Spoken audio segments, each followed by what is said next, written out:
తాగుబోతోడికిచ్చి కట్టబెట్టమని అమ్మా నాన్నని నేను అడగలేదు. పెద్దోడి పెళ్లిలో బావ తాగొచ్చి గొడవ చేసినందుకు మీరందరూ నన్ను పక్కన పెట్టారు. తప్పు ఆయన చేస్తే శిక్ష నాకేశారు. మీ చేతికి రాఖీ గట్టి 20 ఏళ్ళు అవుతుందిరా. మీకు అసలు నేను గుర్తున్నానా? ఆయన ఉన్నన్ని రోజులు మీ ఇంట్లో ఏ ఫంక్షన్ అయినా కూడా ఆయన ముందుండేవాడు గారా. ఇప్పుడు ఆయన పోయిన తర్వాత నన్ను ఒక్కసారైనా పట్టించుకున్నారా మీరు? అక్క పరిస్థితి చూస్తే అట్లుంది, మీ పరిస్థితి చూస్తే ఇట్లుంది. మధ్యలో నేను ఎంత బాధపడుతున్నానో మీకేమైనా అర్థమవుతుందారా? నాన్న ఆస్తి పంపకాలు చేసినప్పుడు మనందరికీ గొడవలైనాయి. నాకు గుండె ఆపరేషన్ అయినప్పుడు మీరెవరైనా నన్ను పట్టించుకున్నారా?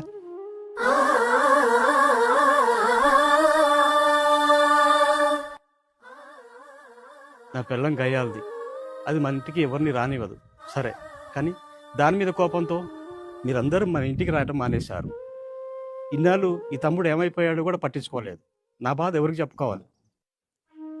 నేను మీ అందరిలో చిన్నవాణ్ణి. కన్నది అమ్మే అయినా నన్ను తల్లిలా మీరందరూ పెంచారు. నన్ను ఎలా మర్చిపోయారన్నా?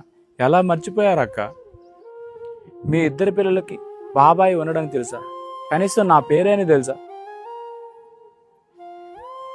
నువ్వు పిలవకపోతే వదిన పిలిచిందని నీ బిడ్డ పిల్లకి వచ్చాను. నీ బిడ్డ గల పిల్లకి వస్తే నన్ను ఒక్కసారైనా మందులు ఇచ్చావా? నన్ను బలకరిస్తే నీ కిరీటం ఏమైనా కింద పడిపోతుందా? మా ఆవిడ నిన్ను బలకరేయమని నన్ను పంపిస్తే నేను పలకరిద్దామని వస్తే నన్ను చూసి కూడా ముఖం తిప్పుకొని వెళ్ళిపోయావు కదా అన్న. అరే ఏం మాట్లాడుతున్నావురా? నేను పిలిస్తే నువ్వు రావని తెలిసి వదినకు నేనే చెప్పి మీ ఇంటికి పంపి పిలవమని చెప్పాను రా. ఏరా పెద్దోడా, ఈ అక్క చెల్లెలు గుర్తు రాలేదారా? మమ్మల్ని ఎందుకు పిలవలేదురా నీ బిడ్డ పెళ్ళికి?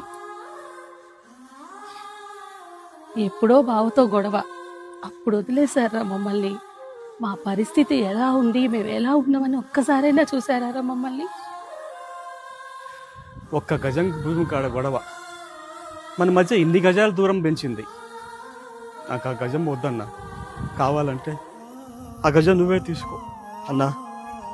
నీ చేతులు పట్టుకొని ఎన్ని సంవత్సరాలు అయిందన్నా, ఎన్ని సంవత్సరాలు అయింది. నాకు ఆ గజం వద్దు, ఆ భూమి వద్దు. నాకు ఏ ఆత్మీయ కథ కావాలి, మీ అందరి అభిమానం కావాలి. మనం ఇప్పటికైనా మనం కలిసి ఉందామని. కలిసి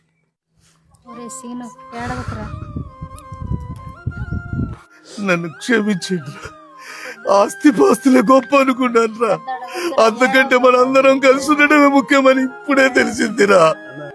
పంతాలు, పట్టింపులు, ఆస్తి గొడవలు ఇవి కాదండి జీవితం అంటే.